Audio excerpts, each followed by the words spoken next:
Hai sahabat catatan harian kuliah, kita kembali lagi ya. Nah, kali ini kita bikin video singkat aja ya. Oke, nah apalagi nih yang kita bahas ya, tentunya kita akan membahas mengenai topik kesehatan yang tentunya sangat bermanfaat bagi teman-teman semuanya. Oke, gimana kabar teman-teman hari ini? Nah, semoga teman-teman selalu dalam keadaan sehat, baik, dan selalu bahagia. Nah, ini yang terpenting, selalu bahagia dan selalu sejahtera.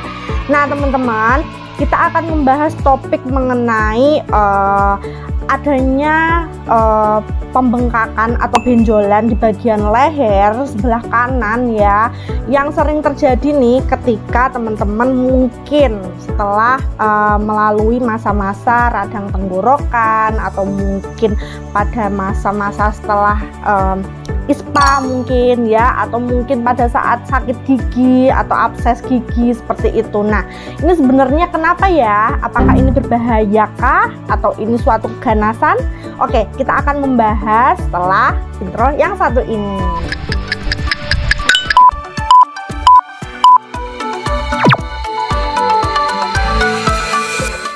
Nah, ngomongin benjolan atau pembengkakan di bagian leher sebelah kanan atau di bawah dagu sebelah sini nih teman-teman ya.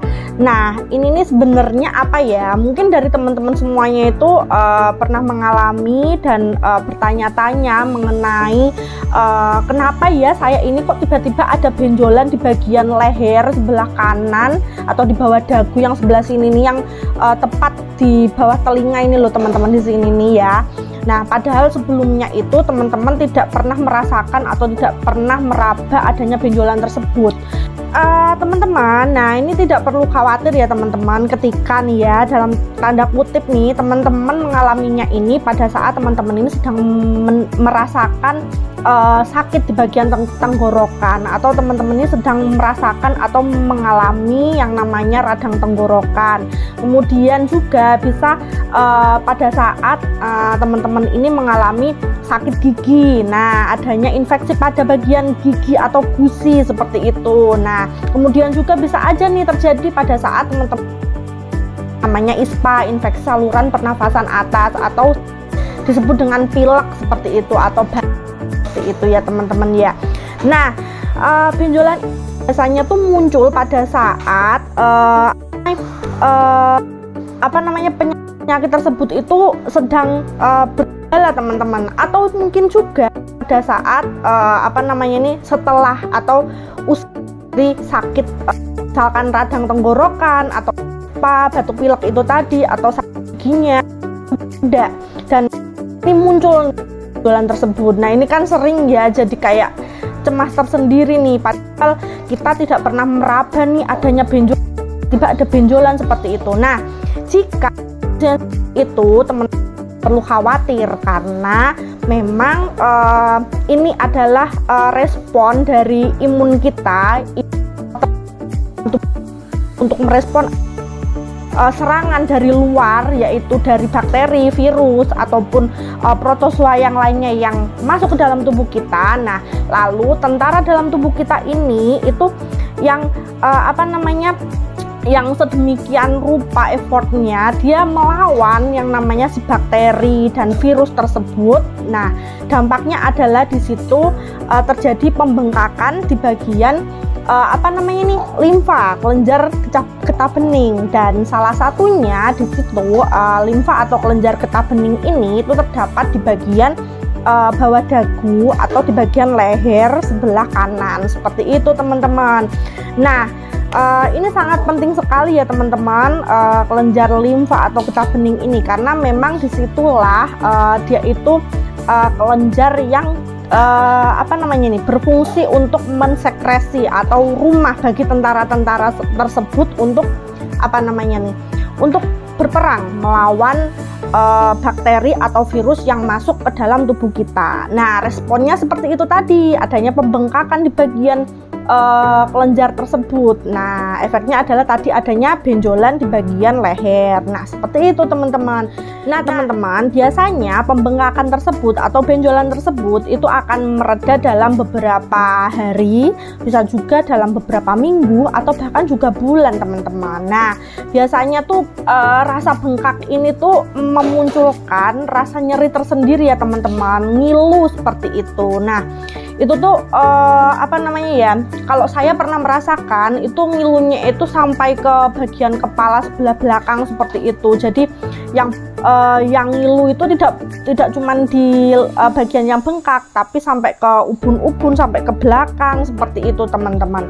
Nah, itu bisa reda dalam jangka waktu harian, bisa mingguan, bahkan juga bulan, teman-teman. Nah, lama-lama nyeri itu akan berkurang sih, teman-teman. Nyeri ini biasanya akan mereda sekitar beberapa hari sih. Nah, bagaimana cara meredakan atau apa namanya nih, mengurangi rasa sakit dan apa namanya ya, meminimalisir bengkak ini supaya dia itu berangsur-angsur untuk bisa kempes seperti itu dan nyerinya juga berkurang nih, teman-teman. Apa sih yang bisa kita lakukan? Apakah hanya dengan minum obat pereda nyeri? Nah, ternyata teman-teman, yang pengalaman yang pernah saya lakukan terkait dengan kondisi tersebut ya, teman-teman. Nah, ini dengan cara melakukan kompres hangat ya di bagian bengkak yang terjadi seperti itu, teman-teman. Nah, ini hanya kompres hangat ya, teman-teman, dan yang perlu dicatat, kompres hangat bukan kompres dingin ya. Jadi kompres hangat supaya apa? Supaya di situ terjadi suatu kayak vasodilatasi dalam bahasa medis ya, atau mungkin bisa melemaskan seperti itu, merilekskan ya aliran darah ke bagian yang sakit atau bengkak tersebut juga tersuplai dengan maksimal dengan cara membuka aliran darah itu dengan apa namanya, kompres hangat tersebut, teman-teman. Nah, dengan kompres hangat ini ya alhamdulillah pada saat saya merasakan itu seiring apa namanya, berjalannya waktu. Nah, ini nih apa namanya, sakitnya itu rilis, teman-teman ya. Nggak perlu obat sih waktu itu, jadi nggak perlu obat pereda nyeri ya. Kemudian saya lakukan dengan cara kompres hangat di bagian yang bengkak tersebut. Nah, ternyata dengan melakukan kompres hangat tersebut, nah, rasa nyerinya ini berangsur-angsur hilang dan bengkaknya pun juga berangsur-angsur pulih seperti itu. Nah, yang pertama tuh hilang nyerinya dulu sih, teman-teman, karena nyerinya tuh bisa mengganggu aktivitas seperti itu, teman-teman. Untuk bengkaknya itu tuh yang sampai segini loh, teman-teman. Nah, itu tuh dia itu kempesnya itu tuh setelah nyerinya ini hilang, teman-teman. Nah, kempesnya itu lebih lama sih dibandingkan hilangnya nyeri ini sih, teman-teman. Nah, itu tadi ya, teman-teman, itu yang maksudnya yang kita itu nggak perlu cemas berlebihan terkait dengan bengkak tersebut, karena kalau kita cemas ya, maka ambang nyeri yang kita rasakan terkait dengan pembengkakan kelenjar getah bening ini itu akan semakin meningkat seperti itu, teman-teman. Nah, beda halnya nih, teman-teman ya, dengan apa namanya, benjolan di bagian bawah leher yang wajib kita perhatikan lebih lanjut seperti itu, teman-teman. Nah, teman-teman, ada kondisi yang memang di sini bukan karena respon dari imun kita terkait dengan adanya respon radang, kemudian ISPA yang sudah saya sebutkan tadi ya, teman-teman.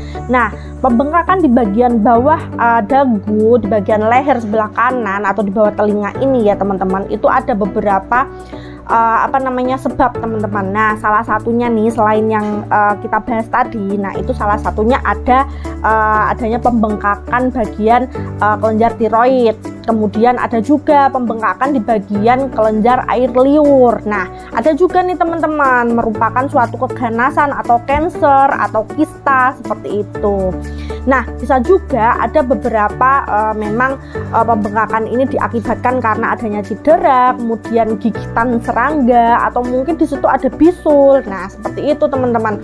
Nah, apabila nih teman-teman ya, teman-teman ini ternyata sebelumnya memang tidak menderita apa namanya nih, semacam ISPA atau radang atau gejala infeksi yang lainnya seperti itu. Nah, ini teman-teman mendapati bahwasanya adanya pembengkakan ya tanpa sebab tersebut ya, tadi yang sudah saya sebutkan, tidak ada sebab tersebut tapi ada pembengkakan di bagian leher seperti itu. Nah, yang terjadi secara terus-menerus, kemudian rasanya bertambah sakit seperti itu, tidak reda dengan apapun ya. Sudah dilakukan misalkan kompres dengan air hangat suam-suam tidak reda nyerinya, semakin bertambah parah sakitnya, semakin besar, kemudian sudah mengganggu yang namanya ini pernafasan, karena di sini kan memang saluran nafas ya teman-teman. Apabila di situ ada pembengkakan, pastinya saluran nafas kita juga akan terhambat sehingga mengakibatkan kita menjadi sesak seperti itu. Nah, ini teman-teman wajib untuk segera melakukan pemeriksaan ke klinik atau ke dokter terdekat seperti itu, agar teman-teman mendapatkan anamnesis yang sesuai dengan kondisi teman-teman dan mendapatkan treatment yang sesuai dengan kondisi teman-teman semuanya. Nah, itu tadi teman-teman yang bisa saya jelaskan terkait dengan adanya pembengkakan di bagian bawah dagu, tepatnya di leher sebelah kanan di bawah telinga seperti itu. Ketika teman-teman ini setelah atau pada saat teman-teman ini menderita ISPA atau batuk pilek seperti itu, atau juga radang, atau juga terkait dengan infeksi di bagian gusi atau sakit gigi seperti itu teman-teman. Nah, ini sudah saya jelaskan, ternyata memang di situ adanya pembengkakan di bagian kelenjar getah bening kita atau di bagian limfa seperti itu, sehingga ada respon itu tadi ya teman-teman, respon di mana tentara-tentara tubuh kita ini untuk melawan si infeksi atau penyebab infeksi dari yang kita alami ini teman-teman. Nah, semoga informasi ini dapat bermanfaat bagi teman-teman semuanya. Salam sehat, catatan harian kuliah, sampai jumpa di video selanjutnya. See you.